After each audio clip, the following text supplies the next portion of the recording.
YouTube channel पे आप सभी का हार्दिक स्वागत करता हूं। आज डेट है 22 अगस्त और हम बात करेंगे आज के करंट अफेयर्स के बारे में। अगर आप चैनल पे नए हैं तो चैनल को सब्सक्राइब कीजिए, साथ ही साथ बेल आइकन को प्रेस कीजिए ताकि डेली करंट अफेयर्स की वीडियो का नोटिफिकेशन रोज सुबह आप तक पहुँच सके। इसी के साथ हमारी ये वीडियो शुरू करते हैं। आज का हमारा पहला क्वेश्चन, हाल ही में कौन लगातार दूसरी बार त्रिनिदाद और टोबैगो के प्रधानमंत्री के रूप में अपॉइंट हुए हैं? तो इनका नाम क्या है? तो इनका नाम है कीथ रोवेलो।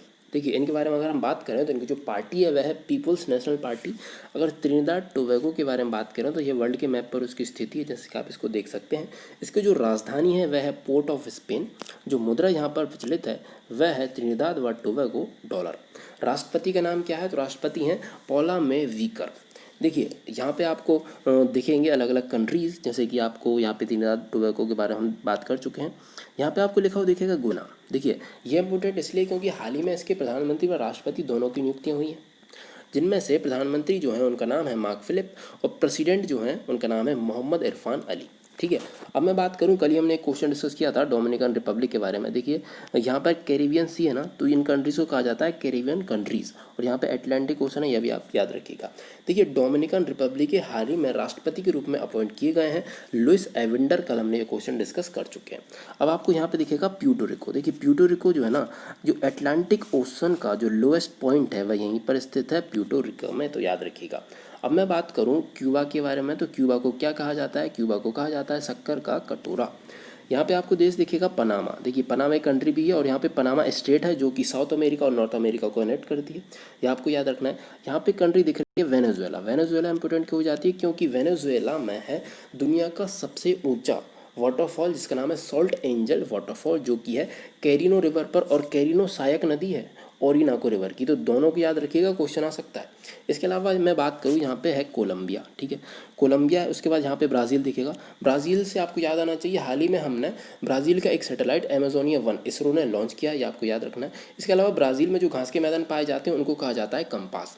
देखिए, मैं कोलंबिया, ब्राज़ील और यहाँ पे है इक्वेडोर, इनकी बात इसलिए कर रहा हूँ क्योंकि यहाँ से निकलती है भूमध्य रेखा, इक्वेटर रेखा, वह इन तीनों देशों को काटती हुई जाती है, साउथ अमेरिका के इन तीनों कंट्रीज को काटती हुई जाती है। तो इक्वेडोर के बारे में बात इसलिए करना चाहता हूँ क्योंकि यहाँ पर एक एक्टिव वोल्केनो है जो कि दुनिया का सबसे ऊंचा एक्टिव वोल्केनो है, जिसका नाम है कोटोपैक्सी, याद रखिएगा।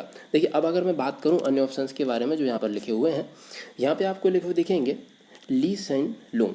इनको हाल ही में सिंगापुर के प्रधानमंत्री के रूप में अपॉइंट किया गया है। अब मैं बात करूँ वाल्टर मार्टोस के बारे में। देखिए, इनको हाल ही में पेरू के प्रधानमंत्री के रूप में अपॉइंट किया गया है, और इनके बारे में हम बात कर सकते हैं जो लुई रोडोल्फ एविंडर है, इनको हाल ही में डोमिनिकन रिपब्लिक के राष्ट्रपति के रूप में अपॉइंट किया गया है। इसको आप याद रखिएगा। इसी के साथ हम बढ़ते हैं हमारे अगले क्वेश्चन की। देखिए, अगर आपको ये वीडियो पसंद आ रही है तो हमारा एक मोटो है सबका साथ सबका विकास। तो आपको पसंद आ रही है तो आप अपने दोस्तों को शेयर करें ताकि उनका भी फ़ायदा हो। उन्होंने भी फॉर्म भरे होंगे, तो हो सकता है ये क्वेश्चंस उनके एग्जाम में मिले ताकि उनको वहाँ से नंबर उनको गेन करने में आसानी हो। तो आप वीडियो को लाइक भी कीजिए, अपने दोस्तों के साथ शेयर भी कीजिए। बात करते हैं हमारे क्वेश्चन के बारे में। हाल ही में किसे जोएल हेनरी हिल्डेवैंड अवार्ड 2021 के लिए चुना गया है? तो इनका नाम क्या है? देखिए, यह है इंडियन इंस्टीट्यूट ऑफ साइंस के प्रोफेसर, जिनका नाम है बिमन बांगची। देखिए, यह जो अवार्ड है ना, यह अवार्ड इनको दिया गया है theoretical and experimental chemistry of liquid के क्षेत्र में, ये आपको याद रखना है। और इस अवार्ड के बारे में बात करें तो यह अवार्ड देता कौन है? तो यह award American chemical society ACS के द्वारा प्रदान किया जाता है। और यह जो अवार्ड है ना, यह मार्च 2021 में स्प्रिंग 2021 नेशनल मीटिंग जो कि टेक्सास में आयोजित की जाएगी, वहाँ पर यह अवार्ड दिया जाएगा विमन बांगची को, याद रखना है। देखिए, यह जो अवार्ड है इसमें $5000 की राशि दी जाती है। और अगर मैं बात करूँ यहाँ पे जो अन्य ऑप्शंस लिखे हुए इनके बारे में, तो जो गगन अरोरा जी हैं, इनको हम डिस्कस कर चुके हैं। गगन अरोरा जी जो हैं, इनको CEO ऑफ द ईयर 2020 से सम्मानित किया गया है। के सिवान के बारे में तो आप काफ़ी अच्छे से जानते हैं, ये हमारे इसरो के चेयरमैन हैं। इनको वॉन कर्मन अवार्ड प्रदान किया जाएगा नवंबर में। मैं बात करूं सचिन अवस्थी के बारे में, देखिए, जो ग्लोबल ह्यूमैनिटेरियन अवार्ड है ना, उससे इनको सम्मानित किया गया है। सचिन अवस्थी जी को याद रखना है। बढ़ते हैं हमारे अगले क्वेश्चन की तरफ। हाल ही में जस्टिस AB चंद्रशेखर और मिस्टर प्रदीप कुमार पांजा किस बैंक के एडिशनल डायरेक्टर के रूप में अपॉइंट हुए हैं? तो यह बैंक है कर्नाटका बैंक। अगर मैं इसके बारे में बात करूं, देखिए, जो AB चंद्रशेखर है ना, ये कर्नाटका हाई कोर्ट के पूर्व जज हैं, और जो प्रदीप कुमार है यह इसके पहले SBI के मैनेजिंग डायरेक्टर थे। अब मैं बात करूं जो कर्नाटका बैंक है इसके बारे में, तो वर्तमान में इसके MD व CEO कौन है? तो वह है महाबलेश्वरा MS। इसका जो हेडक्वार्टर है वह है मंगलुरु में। स्थापना हुई थी 18 फरवरी 1924 को। देखिए हाल ही में कर्नाटका बैंक ने माइक्रो एंटरप्रेनर्स के लिए एक लोन लॉन्च किया जिसका नाम है माइक्रो मित्र, याद रखिएगा। अब मैं बात करूं अन्य ऑप्शंस के बारे में तो देखिए HDFC जो है, हाल ही में HDFC के CEO के रूप में अपॉइंट किया गया है शशिधर जगदीशन को, ये आपको याद रखना है, काफ़ी इंपॉर्टेंट हो जाता है ये। इसके अलावा अगर मैं बात करूं FAI के बारे में, देखिए FAI का जो फुल फॉर्म है वह है फर्टिलाइज़र एसोसिएशन ऑफ इंडिया। इसके जो साउथर्न रीजन के हाल ही में चेयरमैन अपॉइंट किए गए हैं, उनका नाम क्या है? देखिए उनका नाम है किशोर रुंगटा। बात मैं करूं ASI के बारे में, मतलब कि आर्कियोलॉजिकल सर्वे ऑफ इंडिया, तो हाल ही में इसकी डायरेक्टर जनरल के रूप में अपॉइंट की गई हैं V विद्यावती। इंपोर्टेंट है इसलिए मैंने इसको कवर किया है। अब मैं बात करता हूँ हमारे अगले क्वेश्चन के बारे में। हाल ही में किस संस्था ने virtually inspection of school introduce किया है? तो यह इंट्रोड्यूस किया है central board of secondary education ने।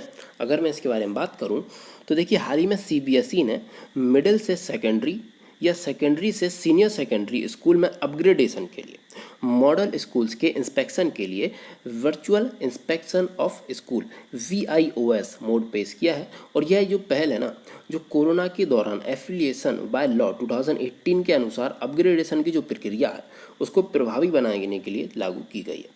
देखिए अब मैं बात करूं इसके बारे में तो जो CBSE है वह VIOS को कंडक्ट कराने के लिए स्टैंडर्ड ऑपरेटिंग प्रोसीजर भी बनाएगी, ये आपको याद रखना है। देखिए अब मैं बात करूं, यहाँ पे आपको लिखा हुआ दिख रहा है CBSE, तो CBSE के जो स्थापना हुई थी वह कब हुई थी? वह हुई थी 3 नवंबर 1962 को। हेडक्वार्टर कहाँ पर है? तो वह है न्यू दिल्ली में। देखिए अगर इम्पोर्टेंट क्वेश्चन ये बनता है कि हाल ही में इसके चेयरमैन अपॉइंट हुए हैं, उनका नाम क्या है? तो उनका नाम है मनोज आहूजा, CBSE के चेयरमैन।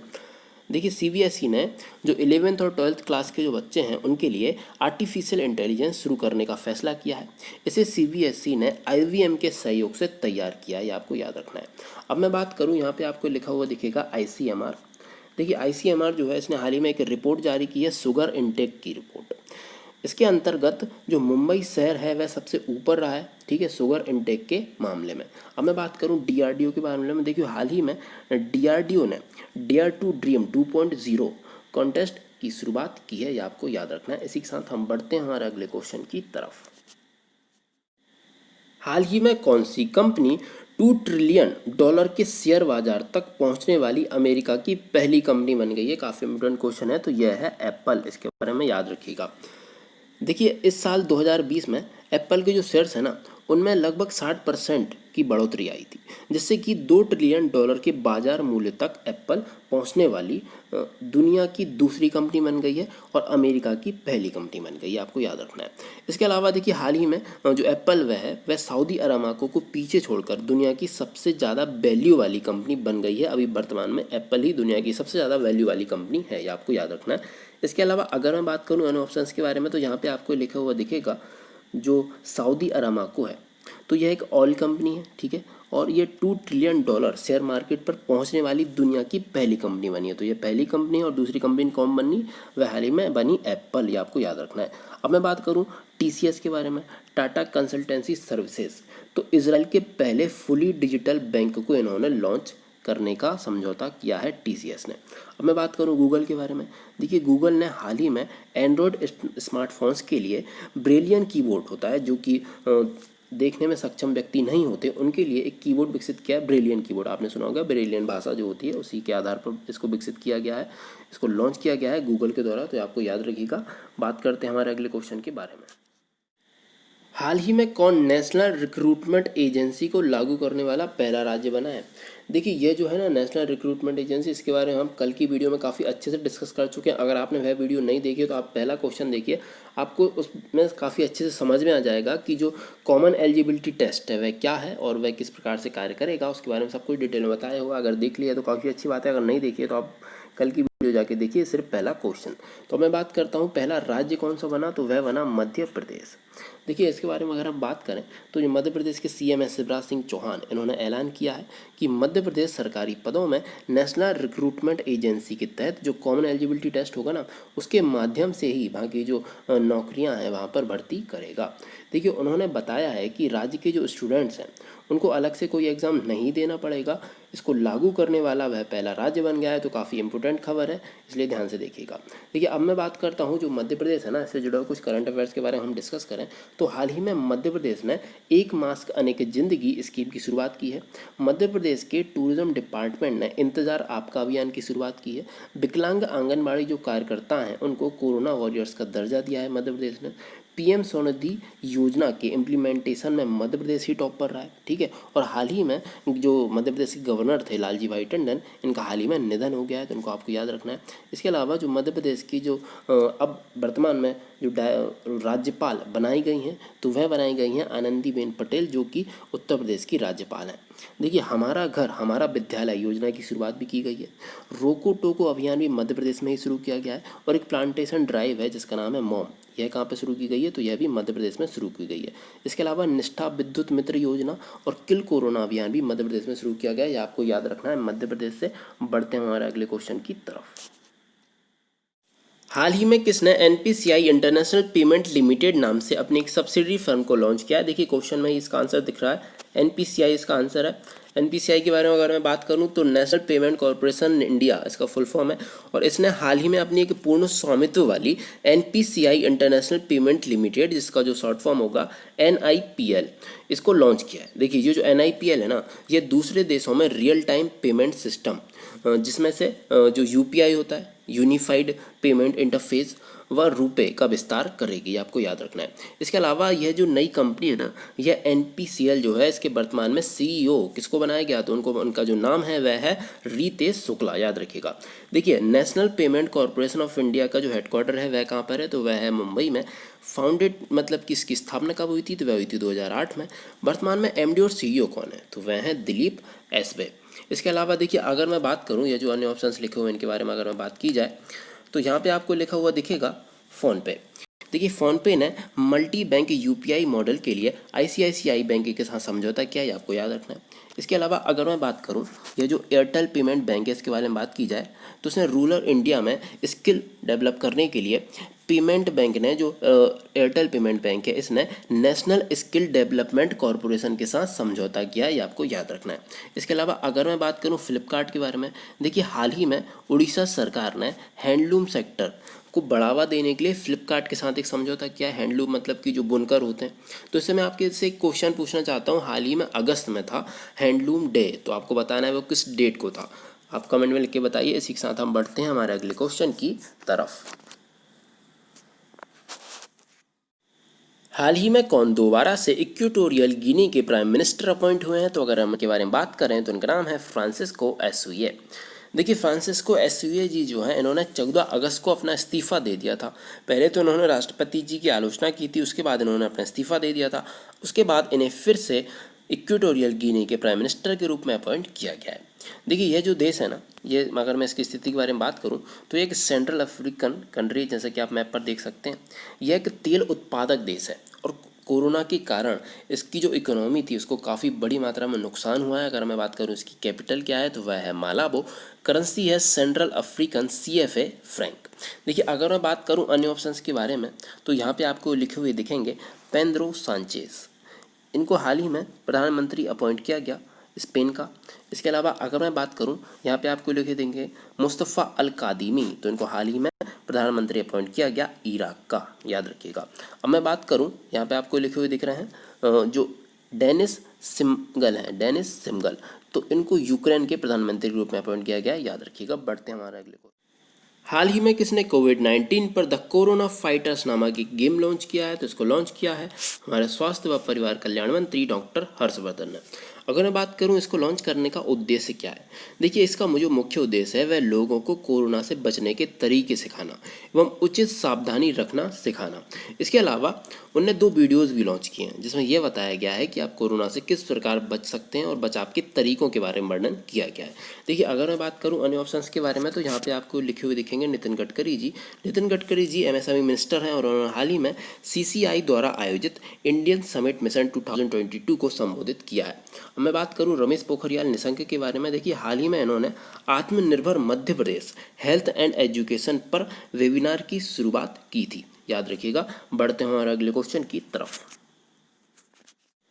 हाल ही में गूगल ने भारत में लोगों को नौकरी तलाशने में मदद करने के लिए कौन सा ऐप लॉन्च किया? अगर मैं इस ऐप के बारे में बात करूं तो यह है कोरमोजॉब ऐप। देखिए यह जो ऐप है ना, यह एक एम्प्लॉयमेंट सीकिंग ऐप है जो कि कई लोगों को नौकरियां पाने में मदद करेगा। और गूगल ने 2018 में इस ऐप को बांग्लादेश व 2019 में इंडोनेशिया में लॉन्च किया था। इसके बाद सफल परीक्षण के बाद ही इसको भारत में लॉन्च किया गया है। देखिए हाल ही में भारत ने सेंट्रल वेस्ट कमीशन CWC ने बाढ़ के पूर्वानुमान के लिए गूगल के साथ समझौता किया, ये आपको याद रखना है। देखिए अगर मैं बात करूं जो गूगल है उसके वर्तमान में CEO कौन है, तो आप सभी काफ़ी अच्छे से जानते हैं, वह हैं सुंदर पिचाई जी। और जो सुंदर पिचाई जी हैं यह गूगल की पेरेंट कंपनी मतलब कि अल्फ़ाबेट के भी CEO हैं, याद रखिएगा। अगर मैं बात करूं हेडक्वार्टर कहाँ पर है गूगल का, तो वह है कैलिफोर्निया USA में। बात की जाए अन्य ऑप्शंस के बारे में, देखिए हाल ही में HDFC ने किसान धन ऐप लॉन्च किया है। ठीक है, इसको किसने लॉन्च किया है? HDFC ने। अब मैं बात करूं यहाँ पे आपको लिखा हुआ दिखेगा CTAP ऐप। ठीक है, तो CTAP ऐप लॉन्च किसने किया है? तो इसको WHO ने कोरोना वैक्सीन की जानकारी को साझा करने के लिए ऐप इसको लॉन्च किया है। तो इसको किसने लॉन्च किया? WHO ने, वर्ल्ड हेल्थ ऑर्गेनाइजेशन ने। अब मैं बात करूं फ्लाईजी ऐप के बारे में, देखिए IIT गुवाहाटी के छात्रों ने इसको लॉन्च किया है ताकि जो कॉन्टैक्ट लेस उड़ान के लिए इसको लॉन्च किया गया है, ताकि उड़ान करते समय कोई भी कांटेक्ट बनाए, बीच की जो दूरी है वह उसका पालन हो, नियमों का पालन हो, ताकि कोरोना ना फैले। बढ़ते हैं हमारे अगले क्वेश्चन की तरफ। हाल ही में जारी digital quality of life index 2020 में भारत किस स्थान पर रहा है? तो इसमें भारत रहा है 57वें प्लेस पर। अगर मैं इसके बारे में बात करूं तो ये काफ़ी इंपॉर्टेंट क्वेश्चन है। और इस रैंकिंग में पहले स्थान पर कौन सा देश रहा है? तो पहले स्थान पर रहा है डेनमार्क, दूसरे स्थान पर रहा है स्वीडन, याद रखिएगा। देखिए ये जो अन्य ऑप्शन है ना, जो 84th यहाँ पे आपको लिखा हुआ दिखेगा, तो हाल ही में हैनले पासपोर्ट रैंकिंग में भारत की जो रैंकिंग रही वह 84th रही, याद रखिएगा। और हैनले पासपोर्ट इंडेक्स जो रैंकिंग थी उसमें पहले स्थान पर कौन सा देश रहा? वह रहा जापान। बात मैं करूँ यहाँ पे लिखा हुआ देखा है 129th, तो ह्यूमन डेवलपमेंट इंडेक्स 2019 में यह भारत की रैंकिंग है, आपको याद रखना है। और इस समय नॉर्वे पहले स्थान पर था। अब मैं बात करूं ये जो 102 है यह क्या है? देखिए वर्ल्ड हंगर इंडेक्स 2019 की यह रैंकिंग है भारत की, आपको याद रखना है, इंपॉर्टेंट क्वेश्चन है। आ जाते हैं, बात करते हैं हमारे अगले क्वेश्चन के बारे में। हाल ही में जारी एक रिपोर्ट के अनुसार जैविक खेती करने वाले सबसे अधिक किसान किस देश में पाए जाते हैं? तो यह देश है हमारा भारत। देखिए हाल ही में कृषि मंत्रालय ने एक डेटा जारी किया जिसमें बताया गया कि जो ऑर्गेनिक फार्मिंग है, जो जैविक खेती है, उसको करने वाले सबसे अधिक किसान भारत में पाए जाते हैं। जबकि एरिया वाइज अगर हम बात करें, मतलब कि क्षेत्रफल के हिसाब से उस क्षेत्रफल की बात करें जहाँ पर जिस भूमि पर जैविक खेती की जाती है, तो उसमें उसके मामले में भारत आता है 9th प्लेस पर। ठीक है, और किसानों के मामले में भारत आ रहा है पहले स्थान पर, जो आपको याद रखना है। देखिए जो ऑर्गेनिक फार्मिंग की अगर बात हुई तो इससे एक इम्पोर्टेंट क्वेश्चन क्या बनता है? इससे एक इम्पोर्टेंट क्वेश्चन यह बनता है कि भारत का पहला राज्य कौन सा है जो 100% ऑर्गेनिक फार्मिंग करता है? तो वह राज्य सिक्किम। देखिए यह जो डेटा है इसको जारी किया कृषि मंत्रालय ने, और जो वर्तमान में हमारे कृषि मंत्री कौन है? तो वह नरेंद्र सिंह तोमर। बात अगर हम करें सिक्किम के बारे में, देखिए यह सिक्किम की स्थिति है, यहाँ पर आपको देखिएगा छोटा सा सिक्किम। देखिए सिक्किम के जो CM है वह कौन है? तो वह है प्रेम सिंह तमांग। गवर्नर है गंगा प्रसाद। कैपिटल क्या है? तो वह है गंगटोक। यहाँ के जो नेशनल पार्क के बारे में बात करें तो वह है कंचनजंगा। ठीक है, और इसके अलावा बात करें राजकीय पशु क्या है, तो जहाँ का जो राजकीय पशु है वह है लाल पांडा। क्वेश्चन आ सकता है, याद रखिएगा। देखिए अब मैं बात करूँ हमारा आज का जो क्वेश्चन ऑफ द डे है उसके बारे में। पहले हम बात करते हैं हमारे कल का जो आंसर था वह क्या था? निम्न में से कौन मेघालय के नए राज्यपाल बने? तो वह बने सत्यपाल मलिक। जिन्होंने भी राइट आंसर दिया उनके लिए वेरी गुड, इसी तरह पढ़ती रहिए। बात करते हैं हमारे आज के क्वेश्चन ऑफ द डे के बारे में। तो हाल ही में कौन IPL 2020 का नया टाइटल स्पॉन्सर बन गया है? यह क्वेश्चन आप मुझे बताइए, कमेंट में लिख कर बताइए। देखिए इसी के साथ हमारी ये वीडियो यहीं पे समाप्त करते हैं। अगर वीडियो पसंद आई है तो इसको ज़्यादा से ज़्यादा लाइक कीजिए, दोस्तों के साथ शेयर कीजिए। कल फिर मिलते हैं दोस्तों, जय हिंद।